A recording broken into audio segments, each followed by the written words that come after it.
Hey, podcast listeners. I'm thrilled about my guest this week. She's a 3-time national champ and 2-time Olympian. She's the proud owner of a bronze, a silver, and a gold Olympic medal. She's Canadian figure skater Kaetlyn Osmond. Today I have the pleasure of chatting with Kaetlyn about her Olympic adventures in Korea, also about a devastating injury that almost ended her career a few years back. And we also talked about how her and other figure skaters toe the line between performing and competing while in the sport. Super grateful to Kaetlyn for making the time for me today. She's been doing the post-Olympic media circuit like crazy, and she heads off to Italy for World Championships in just a couple of days. I could tell you what a kind and enjoyable human being she is, or you could just listen and hear for yourself.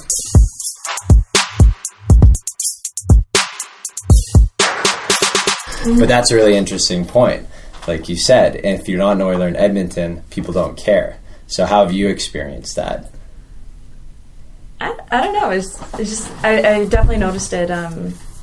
Not many people will recognize you. Mm-hmm. Media, you get bumped easily. Yeah. And I don't know. Less so after a couple Olympic medals, though, I'm sure, right? Well, yeah. After a couple Olympic medals, it helps. But then even, you have a span of a month post-Olympics mm-hmm. where everyone's so excited. And then you don't exist anymore after that. Yeah. So what's your life been like since you got back? It's been busy. A lot of media stuff. As I just said, we get bumped all the time. We haven't been. It's been really busy with media. I've been back to training pretty much right away. Yeah, you don't have much of a break because no. You've got the Worlds coming up. Worlds next week, so it's been pretty busy. Trying to train for that. I was in Toronto over the weekend doing choreography, celebrations with my friends and family and stuff. So, do you enjoy the media stuff? Do you enjoy the attention? I want to get into media when I'm done skating. Oh, okay. So it's been a little fun getting to see all different types of it. Right. See how it operates. Anyone who just watches it thinks it's you just show up and you go on camera and you talk and that's it, not realizing how many people are behind the camera, how much mm-hmm. is involved, makeup, wardrobe, sound, lighting. Usually when I go in, I literally just show up. It is fun to see the other side of things. I sometimes show up a bit early just so I can see it. Right. What's been the most nerve-wracking media appearance so far? Is there something that was national or international that you're kind of nervous for? No, everything is pretty much normal. The live interviews always get me a little bit. That's the great thing about this. It's not live. I can edit it, make us both sound good. It's perfect. Yeah, live ones make me a bit nervous. The ones where the reporter actually isn't even there, you're just talking to a screen and you just have them in your ear. Oh, yeah. That one freaks me out a little bit. Do you see their face or no, not at all? I was just speaking to a screen. Oh, bizarre. And I could hear them and I was like, my hearing's not that great. But yeah. One of my big criteria for this show is because there's a lot of great people around the world, but I made it a criteria to say I have to do it in person because there's so much interaction with the guests that you get that you don't get over the phone or over Skype even. You get the mirror neurons, you actually can get into a conversation. A previous iteration of this podcast, we tried doing it an interview on the phone and it was terrible. Yeah. It just didn't work for me. Yeah. So let's talk about Korea. Okay. In a few words, what was the experience like? And then we'll get into more words. Korea was just incredible. The atmosphere was great. Accommodations were great. Mm-hmm. The actual venues, the fans were incredible there. So there was hard to complain about it. Canada had a pretty big contingent. Canada had a huge contingent. So did Russia. So did North Korea. North Korea? There was a North Korean cheering section. So it was, how could you tell the difference between North and South Korea? They were pretty noticeable. They had their own little section, and everyone just sat perfectly still until they were told to cheer, and then they would all cheer. So they were the North Korean cheerleaders. Who told them to cheer? There was one that just organized it all. Oh, okay. A fan or a North Korean official? I'm guessing he was a North Korean official. Whenever you saw it on TV, it was just kind of just cool because they all just sat perfectly together. Yeah. Yeah. Like one entity. Yes. And that's kind of how their country operates, right? They are one person. Scary. That's a little surreal. But then you've got Canadians and Russians who are pounding beers and the Russians were being very loud cheering for Russia even when Russia wasn't competing. Yeah. But it was kind of fun. The last Olympics were in Russia and they were doing the exact same thing, and it was loud and exciting even if you weren't a Russian athlete, because you're like, well, they're cheering for Russia, so we're like, let's do good so that they can cheer for us next. But they won't. But yeah, because Canada is typically Russia's biggest rival in all winter in sports. everything. Yeah, in figure skating and hockey. Actually, I met a lot of Russian fans in Sochi at the last Olympics, and when Russia was out of the hockey, the Russian fans started cheering for Canada. No way. Because they didn't want to cheer for, I think we were playing the States, maybe. Yeah, was that Sochi? Sochi? Yeah, in Sochi. Yeah. Did you ever experience like a Russian person or Russian fans who like had a misconception about you as a Canadian, who think that Canadians are like big, bad, evil, like competitors? Because we have that stereotype about Russians, right? Like they're like the evil, like, you know, not that they're evil, right? Especially more so in the Soviet era of hockey, right? Yeah. Like it's the unknown, it's the big like communist question mark of like Russia, and it's like daunting almost. Did anyone think of Canada that way? No, I think this time it shocked them a little bit that I was able to keep my scores as close as they were to the top Russians, because usually they're just dominating all the events, and they kind of just forgot that other people were competing other than these two. So when they saw my scores and actually realized I was a lot closer to them than they thought, I got a bit of messages because of that, and they were excited about it. They're like, wow, you're almost there. Right. It's like, I'm getting there, I'm trying. The gap is slowly closing. So like when you say a gap in your score, like what in your opinion do you need to work on most? The consistency. Russians are incredibly consistent. They're reliable. No matter how much a judge will say that they're judging only that event, if you're skating clean and at the top of your game the whole year, they're going to be excited to see you, so they're going to give you more points. Right. So they're like the Toyota of skaters, if you will. Exactly. And so your best your best skate versus a Russian's best skate, like you guys would be on par. They're just typically more consistent throughout the season. Is that what you think? We should be on par. They definitely play the sport the way that the judges were asking for it this year. They were backloading their programs. For the uninitiated, what does that mean? Backloading the program means putting all your jumps in the second half, because in the second half you get a 10% bonus on everything. Why is that? It's technically harder. Because you're more tired? You're more tired. Yeah. So they're trying to reward you for being able to do that. They took that very seriously this year and completely did all their jumps in the second half of their program. And what prevented you guys, or what stopped you guys from doing that as well? For me, I do it artistically. I don't like the idea of backloading a program. Programs are meant to be balanced with jumps and spins throughout the entire program. Right. Still, I do the majority of my jumps in the second half. And ultimately, it is just a lot harder. Yeah. So it's like the stairway of heaven of skates. Exactly. Slow build up and then hammer it all out in the back half. That's exactly what. But it'd be more exciting to have like a flow, like ebbs and flows, I would imagine. It does make skating look more like the way skating is supposed to look, to be able to do that. But who determines that, the way skating is supposed to look? Skating is supposed to look like a sport, because we are a sport, we're athletic. Right. But it's all supposed to be a performance at the same time. And no one's going to be excited in a program when you're half asleep for the first half of your program and the second half is really exciting after that. Right. But it's nice to have the performance side of it. It's an interesting one because there is such a blend of performance and athleticism, right? Like, you look at a sport like hockey, like a great play will look fantastic, like dangling, but the guy's not trying to look like a performance, right? He's just trying to score. He's just doing things that functionally are going to get him to his goal. But you guys have to balance sort of both.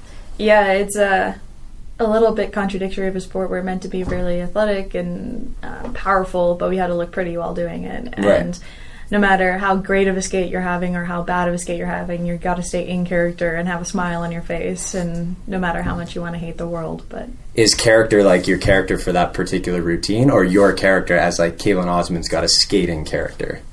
Character for the program. My characters for each programs are very different compared to my even personal character. Really? Okay, I had no idea, but tell me about this. This is super interesting. Well, who I am off the ice is nowhere near what I am on the ice. Even in practice, when I'm just doing my own thing on the ice, I always like stand a little taller on the ice, look a little bit more arrogant, I guess. Confident. Confidence is a better word for it, but I feel a little arrogant when I'm on the ice. And then in my programs, my short is kind of what I portray. The short program that I done this year and last year, it portrays a like strong, confident person, just walking around the streets of Paris, minding her own business, and being like, "I'm amazing, and you're gonna watch it." Which was the baseline for the story of my program, so it worked out really well. My Black Swan program was a little bit different. It had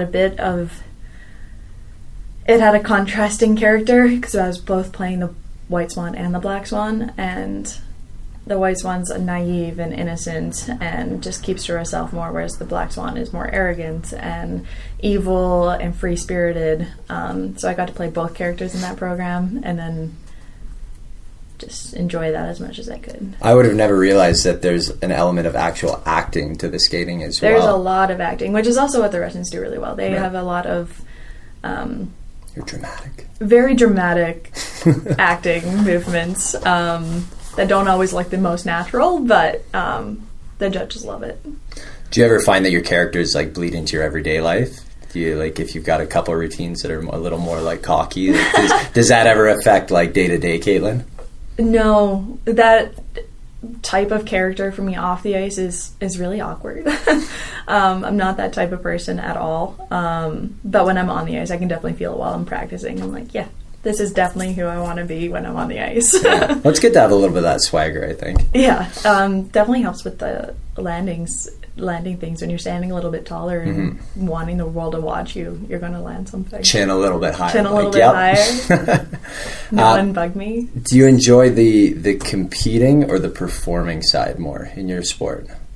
Performing. Yeah. I didn't start skating to be able to compete. I started skating to be in shows. Disney on Ice was like my dream as a kid. I never watched it until last year. But the idea of it? But the idea of Disney was like the coolest thing ever. So I was told that if I wanted to be in a good part of Disney or in any of those shows, then I had to compete and make a name for myself. And then I started competing, and I used competing as a performance, and that's how I kind of deal with all the stress of all that. But after competing, I always do an off season of just shows, and that's my favorite part of the year. Yeah. So the show's pretty relaxed when you travel? Yeah, the show's pretty relaxed. There's a lot of them, so it gets really busy. But they're so much fun. We have no rules, no judges watching. We can just do whatever we want on the ice. We can roll around on the ice. We won't get deducted for it. We can jump up into the stands and no one will care. Actually, they get usually really excited when you do that. How do you jump it without ruining your blades? Do they have like matting up? Or you just ruin the blade because who cares, right? Usually we don't jump up into the actual stands, but there's like people who sit on the ice for some shows. Oh, so you okay. can kind of just run up to them and it won't ruin your blades too much. So where are you going to be traveling to do that? Is it across Canada, across North America, across the world? Pretty much across the world. I'm not doing too many shows outside of Canada, but I'm doing a Stars on Ice tour in Japan. I'm hopefully doing another show tour, small tour in Korea at the end of May. Back to Korea. Do you have any Korean fans there now? Sure you must. I feel like Asian fans are probably the most supportive fans ever. From Japan and Korea, they seem to be all over skating. So it's always really fun to go to places like that because we're essentially like hockey people in the world. Right. So. They think Canada, they think hockey. That's only natural. I was in China back in January, and I was surprised by we were doing a documentary on hockey there. I was surprised by the number of figure skaters there were. Like every rink we went to document hockey was split up like thirds or halves of hockey and figure skating. Definitely. There's a lot of skating people and a lot of skating competitors there. What's often top people in our sport. And they have a lot of rinks there, so they can just fill them up. There's new rinks popping up every month. Everywhere. It's insane. So where's your favorite place that you've traveled to skate? Or just in general, around the world? To skate, like to compete, Japan is probably my favorite. I've been there probably 8 times. This will be my 9th time, I think, if I'm counting right. And it's How are just your so chopstick much fun. skills? You good? I'm getting pretty good at it. I like eating with chopsticks, actually. You're a fan of sushi? No, I don't eat seafood. Really? I Okay. like vegan sushi. Yeah. What's that, like cucumber roll? Cucumbers. Yeah. And avocado. It's good. Are you vegan in general? No. No, you just don't eat fish? No, I just don't eat fish. Okay, fair enough. I like all food except fish. How's your diet? Is it pretty strict when you're in competition season? Competition season and even off season, because we tour and you kind of got to stay in shape for shows. Right. Fat people don't go as high. No, and we're often put in very not so covering outfits, to say the least. So it's nice to be a little bit more in shape for that. But for my diet, I like being able to have the freedom to eat whatever I want. That being said, I'm not going to go to McDonald's every day. Right. Moderation. Moderation. That's pretty much my biggest thing is, like, I want to be able to eat what I want. I want to be able to go to a restaurant and have the freedom to pick whatever I want to eat. Yeah. I just have to make sure that I don't eat too much of it. Although I heard there was a McDonald's in the Olympic cafe. There is. Or the cafeteria. McDonald's is one of the biggest Olympic sponsors.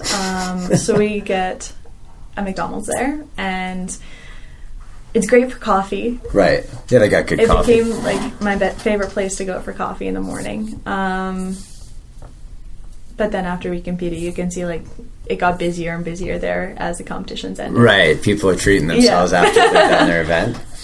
And how long did you stick around in Korea after you guys were done? Because you guys were done kind of in the middle of the Olympics. No, I was done pretty much last. Oh, right at the end? Yeah. Okay. So for there's no relaxing there. No, for figure skaters, we're spread out between the entire 2 weeks of the Olympics.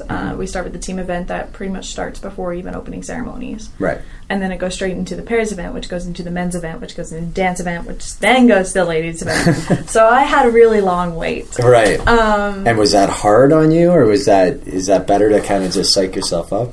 I was getting frustrated with it by the time I was competing, but at the same time, I was able to get away from the village. I went into Seoul to train for a little while. So I got away from all the hype, all the excitement, got to sleep in a really big, comfy bed at a really nice hotel, so I wasn't complaining.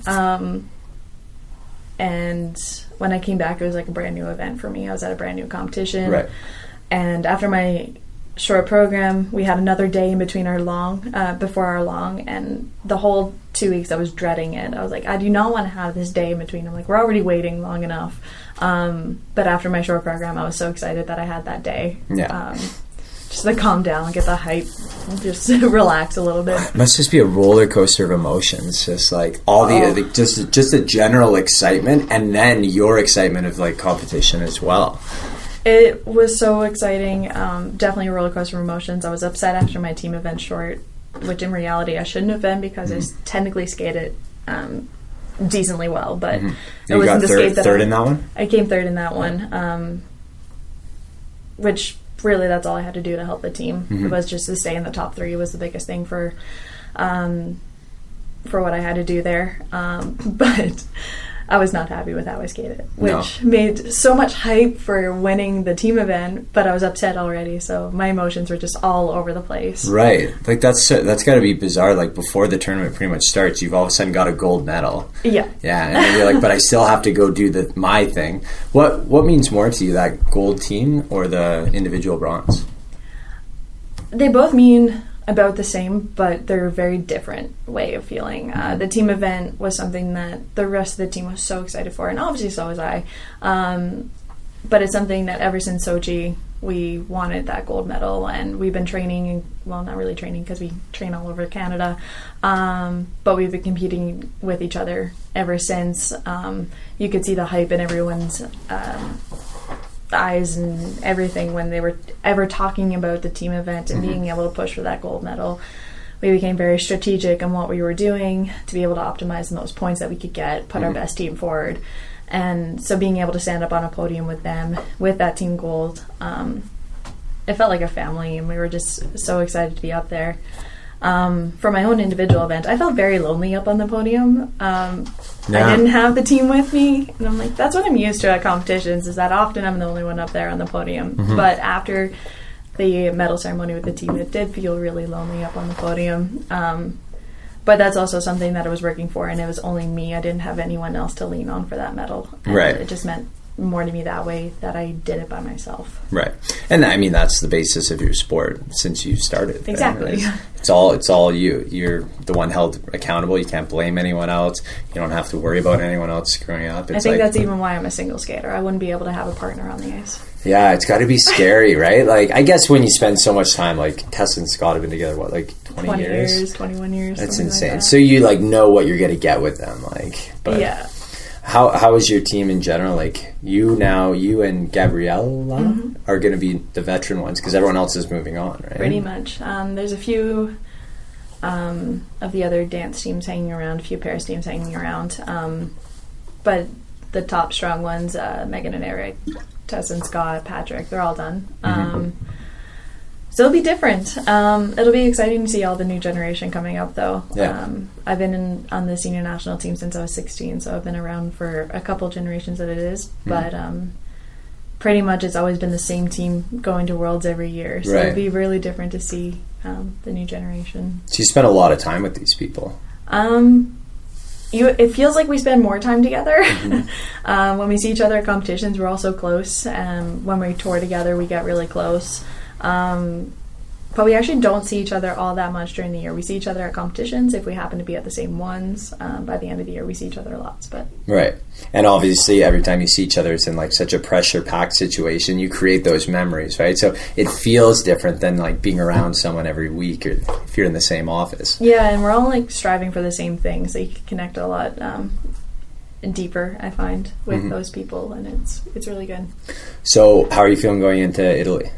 I feel good. I'm still rolling on a little bit of a high from the Olympics.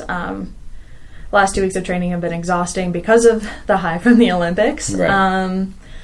But I'm excited. Last year I was able to come home with a silver medal, and I want to fight to be able to do that again.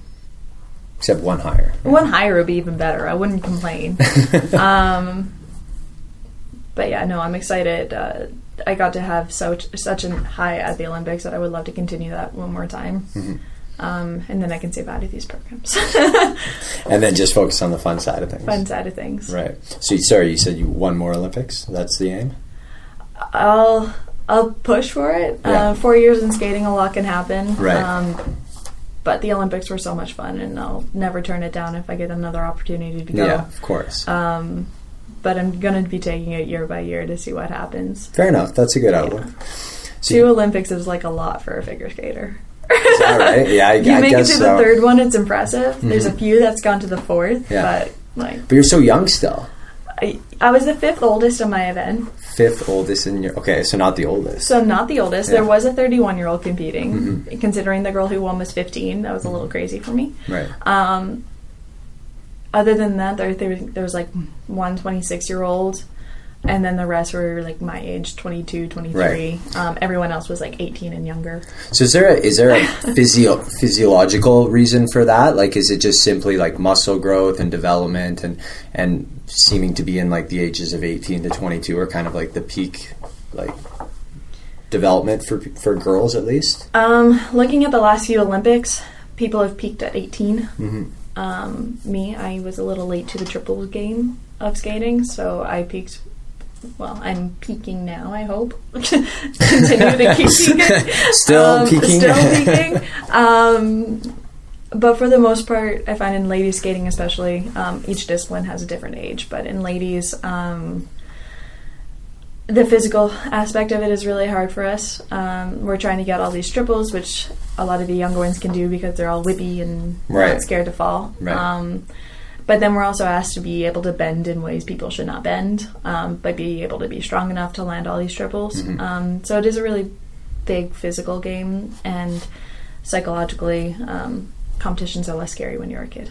Yeah, absolutely. Because if you fall, you're going to bounce right back up. Yeah. And I mean, you've had you've a bunch of injuries, but one really severe one. Do you still carry that with you, the broken leg?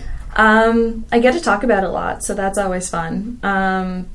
Is that sarcastic? A little bit. Yeah. Okay. That's fine. I don't mind it. It's a good story, and looking back, I think it was the best thing that I could have done for my career. I was forced to take a year off, and since then, the injuries have been minor. I finally let everything heal. There's always going to be the aches and pains because it's skating, and that's what we do. We fall on hard ice. So the aches and pains are always going to be there, but I haven't had a major injury since, knock on wood. Yeah. So I think it's been the best year for me to have to take off. Right. Well, it always seems that the people who have gone through the most adversity, the most challenges, and the most setbacks make for the greatest stories, right? You get to look at that and say, like, look at all the stuff they overcame, versus someone who's just like, oh, they cruise through victory. It's like Canada, like the hockey team in 2014. Mm-hmm. Like, we just crushed everyone. Like, it wasn't as satisfying as that really overtime gold medal goal. And then there's the story of the women's hockey in 2014, which everyone absolutely loves. Oh, right? See, it's that adversity, that conflict. And even in skating, like, having that adversity growing up, we're in a performance sport. If you don't have a story to tell, then performing it is even harder. Yeah, it exactly. looks faker. So it's cool. Do you have a rival in your sport? Is there like a girl that just always seems to like get the best of you, or you guys are always neck and neck? Well, within Canada, Gabby and I have been fighting for the top of the podium for ever since she joined the senior ranks my second year senior. And ever since then it was either she's closed the gap between us. The first time she competed at nationals, there was quite a gap between first and second, and ever since then she's been fighting, and we were able to stand on the podium together last year at Worlds, and this year I fell, so she beat me at nationals. I came second for the first time at nationals my entire life, so that was fun for me. Not quite at the moment, but it's a fun story now. Yeah. How is that though? Like having your biggest rival also like then switch to your teammates after like nationals. It's kind of cool. It keeps the excitement up within Canada. You can see a lot of the younger ones coming up and risking more things. So skating, especially ladies skating in Canada, has definitely improved over the last couple of years. I think a lot of lady sports have improved. Like a lot of lady sports. But we've also been competing at higher levels, which has brought in younger generations wanting to do the same thing. They see us doing it, so they know it's possible. Right.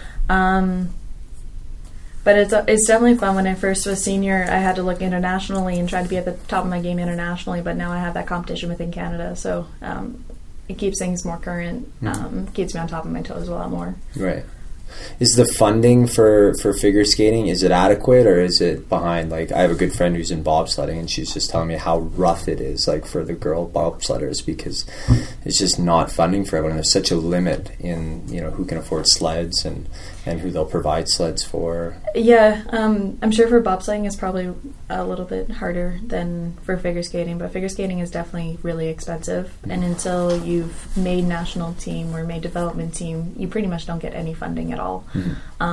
So that what limits the amount of people that can actually make national team, because you had to compete for many years to be able to make that. I didn't reach I don't think I started getting funding until I was 16, and at that point I was already competing internationally for 2 years. So it is just really expensive. Costumes are expensive, skates are expensive, ice fees, coaching fees. We pay for all of that ourselves. And so you get the funding. It helps. We get carding. We can get a couple grants. Sponsorships are really hard to get as figure skaters. So is that just because exposure? Like, it's not one of the top exposed sports in Canada? Which I don't know why, because we do a lot of competitions in a year, and they're always televised, but we're limited to what we can advertise on our own bodies. We have to wear our competition dresses all the time. We have our national team gear that we have to wear, so it's a little bit harder that way. But we do definitely get some funding, which helps. And thankfully I've had amazing parents that support. Shout out to mom and dad. So that kind of brings me to like the family segment I wanted to talk to you about, because you've lived like all across the country now at this point, pretty much. Grew up in Marystown, Newfoundland, town of 5,500, if my research is correct. If it's that much. If it's okay, it's gone down maybe. It's probably close to around there. Who knows? Yeah. But it's a really small town in the middle of nowhere in Newfoundland. As someone who's never been to the east coast of Canada, and I'm really ashamed to admit that because I've been to other cool places in the world, tell me, describe to me what it's like out there. It's a small town. Like, everyone knows everyone. There's not much around. We had a rink that was open from October until March, or April. It was open until April, I think. Which has now been renamed the Kaetlyn Osmond Arena. Apparently, yeah. 4 years ago. So I actually get to skate there again this year, so that'll be fun. Do you get free ice if your name's on the building? I would hope so. You better. I've skated there a few times, and they usually give me free ice, so hopefully that continues. But it's like, I don't know. We had a pool in the summer. We finally have a new pool there now that's opened all year round, which is a big thing. That's a big deal. Do you still have family back there? I do have a lot of family back there. My brother, my grandparents. My sister had just moved back up to Edmonton recently. But aunts, uncles, they all live there still. So you're back there often? Sadly, no. Oh, okay. I'm not back all that often. I get back to St. John's a couple times a year, hopefully. But making the last couple-hour trip to Marystown, usually I just get everyone to come to St. John's. I'm like, if I've flown 8 hours, you guys can drive 3. Right. It's funny. Someone said this to me the other day, and I didn't realize it till they said it. They go, in Canada, we describe distances in hours. And like most other places don't do that, right? It'll be like, oh, it's 100 miles, or it's in Europe, it's a couple 100 kilometers. Us, it's like, that's 2 hours, 3 hours, 5 hours. It's the easiest way to explain it, I think. Well, I think it's so Canada, big here too, right? It's so big. It's easier to fly to Europe than it is to fly to Newfoundland half the time. Yeah, that's true. It's definitely easier to fly to Asia. Yeah, right? Especially from Edmonton. Yeah. How did you fly there? Usually we fly through Vancouver. And then Vancouver directly to Seoul? Yeah. When I fly to Japan, I sometimes get a flight from Calgary, so it's just quick and easy flight. Yeah, that's nice. Of 12 hours, but quick and easy. Well, it's one, you're on the plane. Do you read lots on the plane? Do you watch movies? You just pass out? Like, what kind of flyer are you? I'm really good at sleeping on a plane. Yeah, nice. Especially if I have a window, I can like curl up in That's a ball. That's a superpower, I swear to God. Sleeping on planes. Or like the tray table. If they don't put the seat in front of me anyways, at back, because that's happened before when I was already asleep and I got stuck. But if everyone is nice and keeps their seat up, I can sleep on the tray table, which is really nice. But I also read a lot. I can probably finish an entire book on a plane sometimes. Yeah. What do you read? A bit of everything. Yeah. Fiction. I like fiction. Fiction? A couple biographies I've read.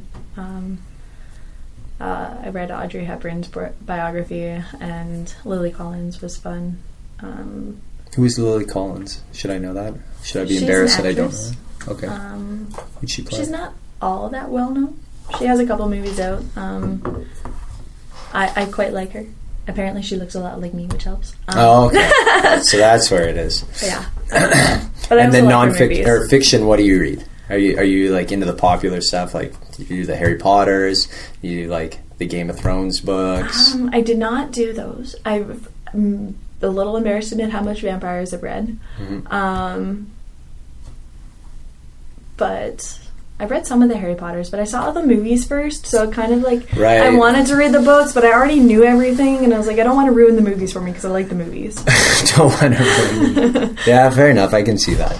But it's generally accepted, I think, in most cases that reading the book first, people like that more. Yeah, if I read the book first, then I'll watch the movies. But it's different because you grew up with the movies already out. But if I've already watched the movies, I'm not going to read the book. Yeah. I think the first movie came out like right as I was reading the last book or something, so it was perfect for me. Well, that's perfect. Yeah. I didn't start reading a lot until I was in like grade 7, and that's when I started traveling more for skating too. So that's the biggest reason why I got into books, is because I was able to travel and read. That's before I had like an iPhone when I could watch Netflix on my phone. So I read a lot then. So like those movies were practically done by the time. Yeah, okay, fair. I'll give you that. So then, age 7, you moved to Montreal. Is that right? Somewhere around there. I think I had just turned 9. I was around 8 or 9. Okay, and the way I understand it, and I could be completely wrong, but Quebec is like a hotbed for skating. Is that right? It's pretty strong. Yeah. And it's continuously been strong. At nationals, between Ontario and Quebec, they're the top competitors at nationals. I moved there actually just because my sister, she was a pair skater, and we used to go there in the summers to train with one of the coaches there, and then she found a partner in Montreal, so she moved off, and we just moved with her. She was supposed to be the top skater. I was the tag along. No one cared about me. Right. Less pressure, though. More time to develop. I was Bambi on ice. No one even saw me coming. Yeah. What point, how old were you when people took notice and were like, shit, she's could have a future? Well, it's funny to think of it now because I got one juvenile, which is like the entry level at nationals. How old would you be at that point? I was 10. Okay. So I was young. They don't even have that level at nationals anymore. So like that doesn't mean anything. It meant something to me. It meant something to me. I won it. It was my first time at nationals. I was 10. I was fun. I was like, I like this.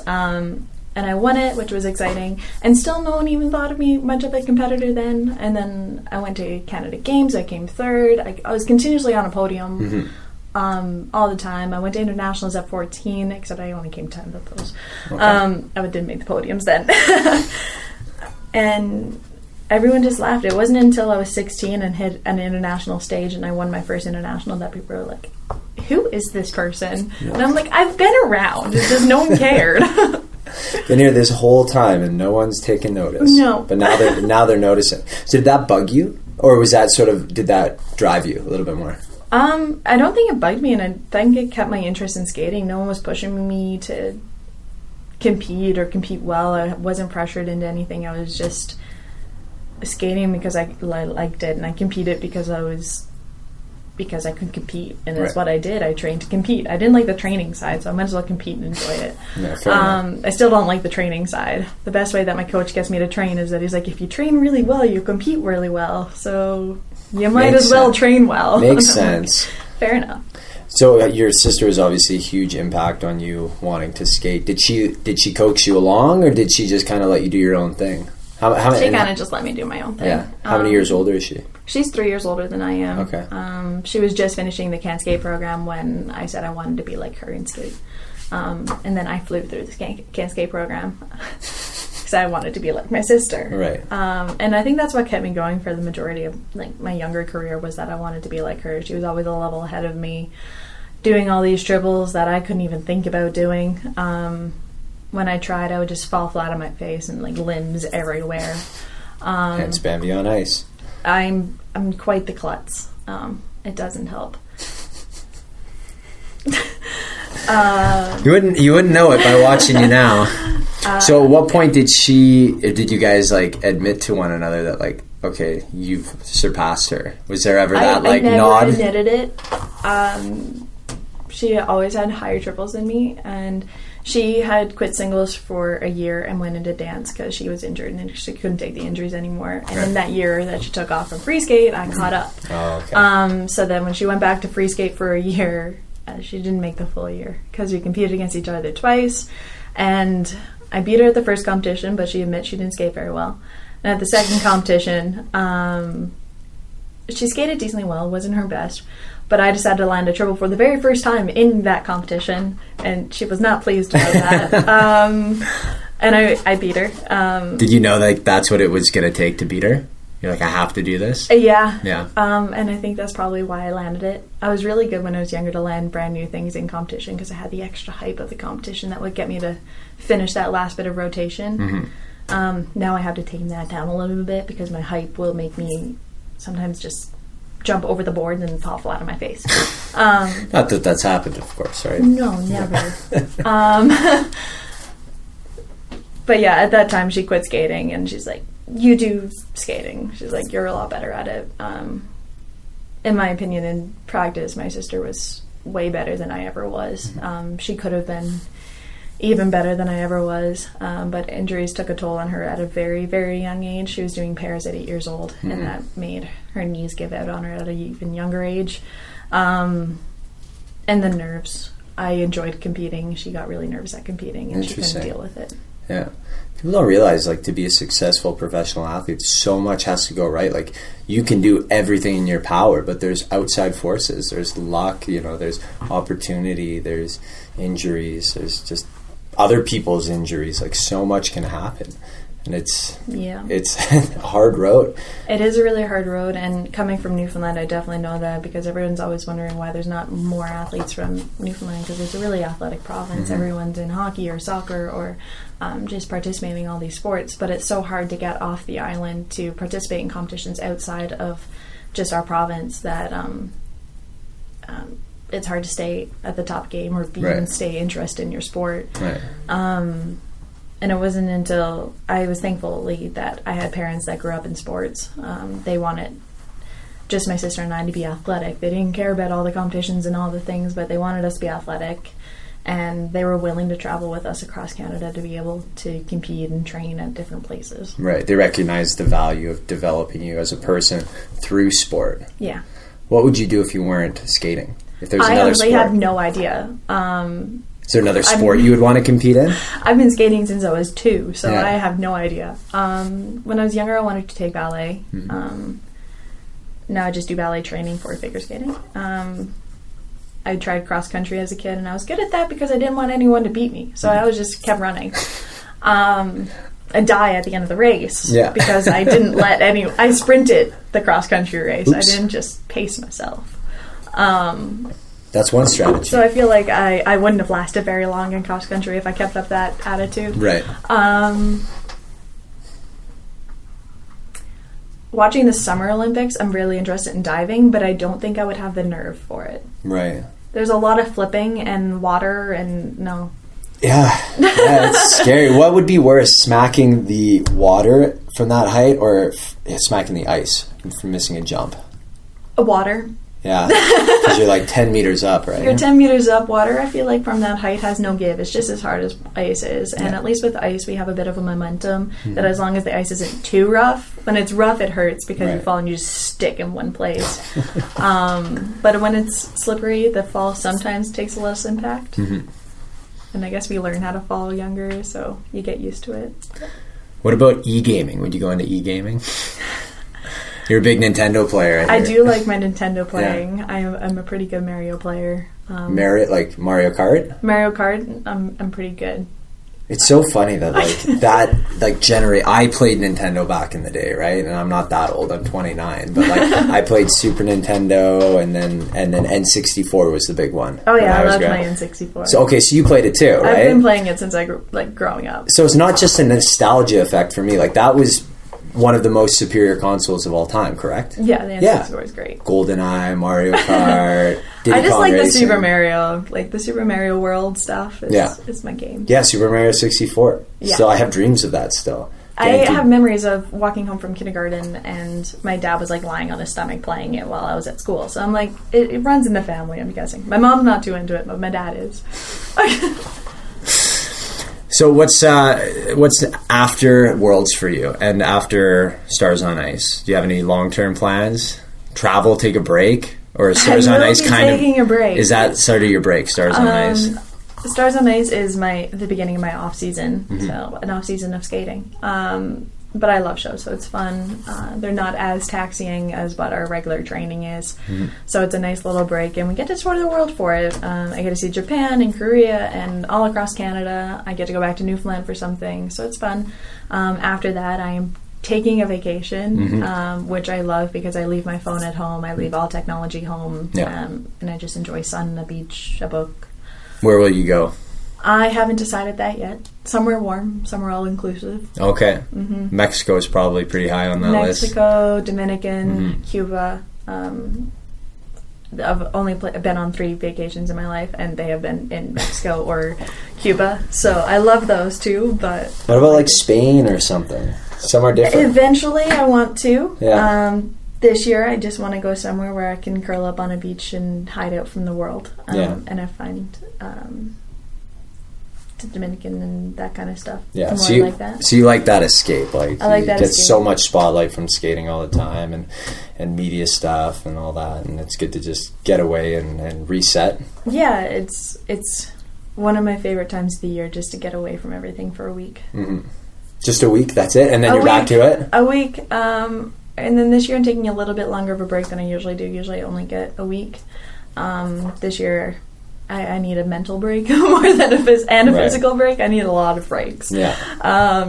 but I'll be taking a week off away, and then I'll come back and do like smaller things, and then take a couple more weeks of just choreography, no jumping, and then I'll get back into the swing of things come July. Yeah, good.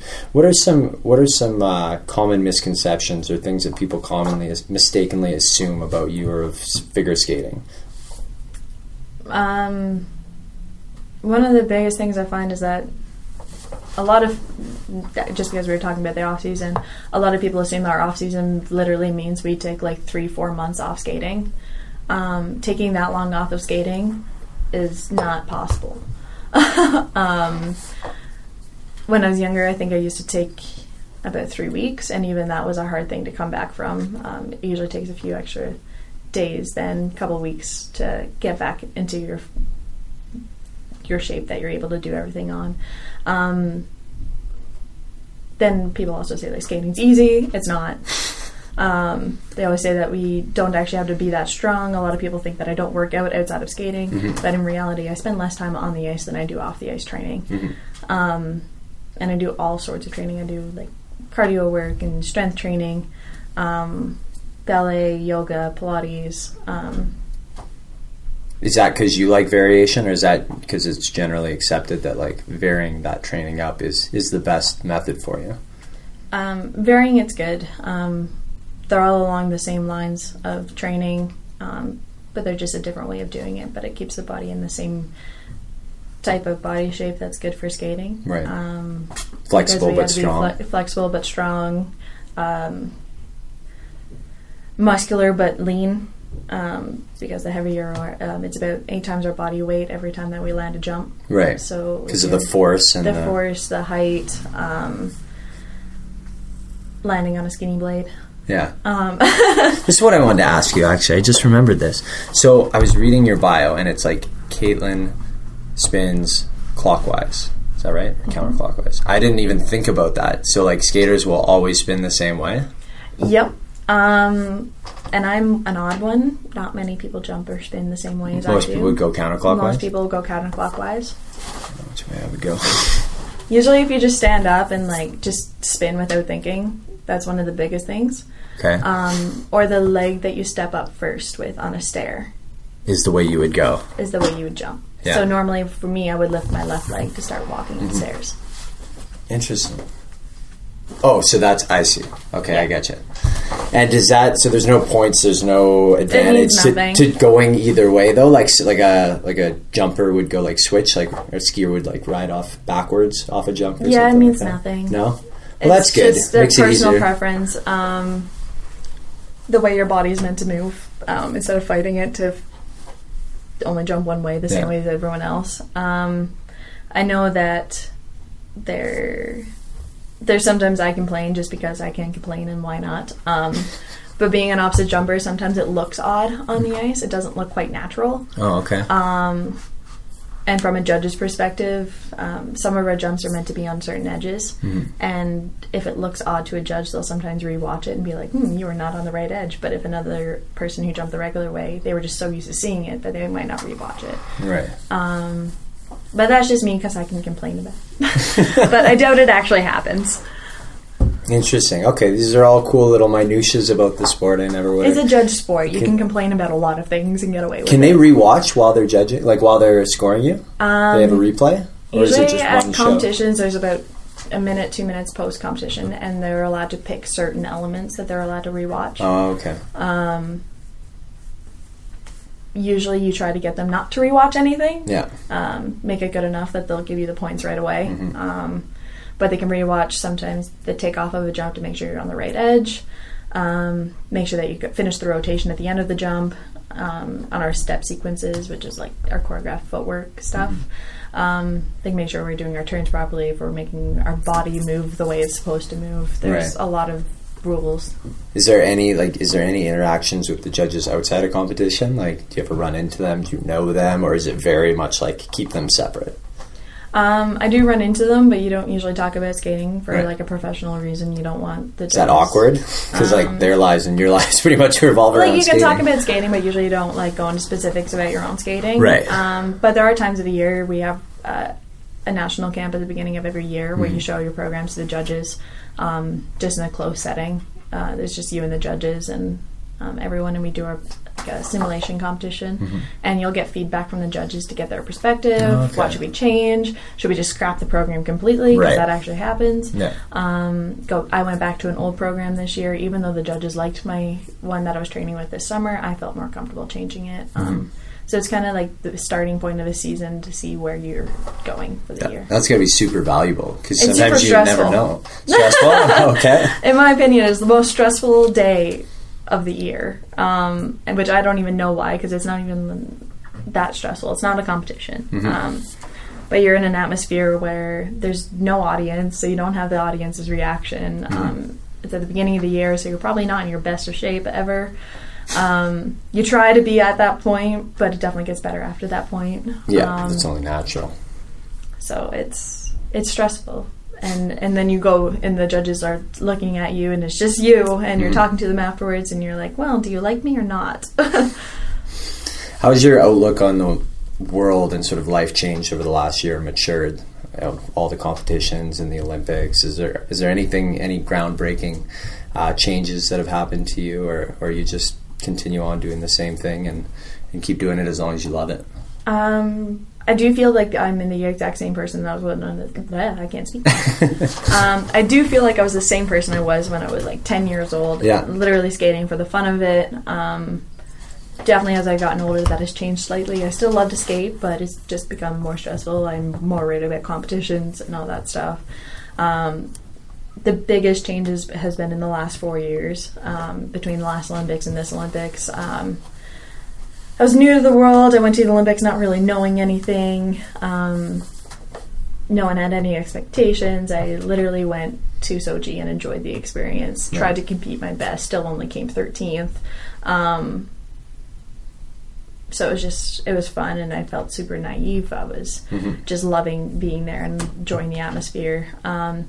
After that, I broke my leg, took a full year off, got back into the competing world, was doing perfect in practice, and would go to competition and just fall on everything. Is that just the mental side of things? Mental side of things. Apparently taking a year off when you're 18 is like the worst time ever to take a year off, because you're changing a lot at 18. Right, your body's mental aspects different. Changes a lot. I had to relearn how to skate, and then I had to relearn how to compete, and it was super just like I didn't know what I was going to do. And then next year it's like everything clicked back together, and I was able to compete better than I've ever competed in my life. I was starting to win competitions again, which is something that I hadn't done in a number of years. So I got over that hurdle, and then I just felt so much more mature. I felt like I had more of a story to tell on the ice. Right. I started going into competitions as one of the favorites to not even medal, but to win it. And this Olympics, I went in as one of the strongest medal contenders. So it was a completely different side of things. I felt stronger. I felt better as a person. I knew more people around the village, so I was more comfortable talking to people. In Sochi, I slept for 3 weeks. I just went in my room and hid out. This time I actually ventured outside of my room. Huge difference between being 18 and 22, right? It's a big difference. Like you think you know everything at 18, and you still think you know everything at 22, but you realize there's a few things that I don't know, and that gets more and more as you get older. You always know that you think you know everything, and then you think about it like 4 years ago, and I'm like, wow, I was kind of an idiot. Oh well, move on. I know everything now. So is Edmonton home for you? Like, do you consider this city? Well, you live in Sherwood Park, but No, I live in Edmonton now. Oh, okay. Yeah. But do you consider Edmonton home? Like, is this where you're going to spend your life, or is that still a big question mark? Who knows? Yeah. I like traveling. I like living in new places. I love being in Edmonton. It's super chill, in my opinion. It's so calm. I can get everywhere quickly. I live right on the highway pretty much, so it's easy to get anywhere. As long as you have a car. I do have a car, so it's great. And I like the community. I have great friends here and everything, but I also have friends in other places of Canada, other places of the world. I couldn't imagine living in another country. I like living in Canada. But I've been able to call Newfoundland home. I've been able to call Montreal home. I've been able to call here home. And once I'm done skating, I think I'd want to travel and try to live somewhere else to see if I could find that place home. But for now, and for as long as I'm skating, I'll be staying in Edmonton. Good. Well, we're happy to have you. Thanks so much for joining me today. I know you're super busy, and best of luck at Worlds, and enjoy Italy and Stars on Ice. Are you coming through Edmonton with Stars on Ice? Yeah, we'll be here on May 13th. May 13th. Don't miss it, listeners. Awesome. Thanks so much, Kaetlyn. Thank you. Thank you guys so much for listening. I feel really just honored to have had the chance to speak with Kaetlyn, totally representing Canada in the best way possible out there on the national stage. Thanks to Kaetlyn especially, and also her 2 medals for joining me today. It was a great chat. We'll see you guys next week.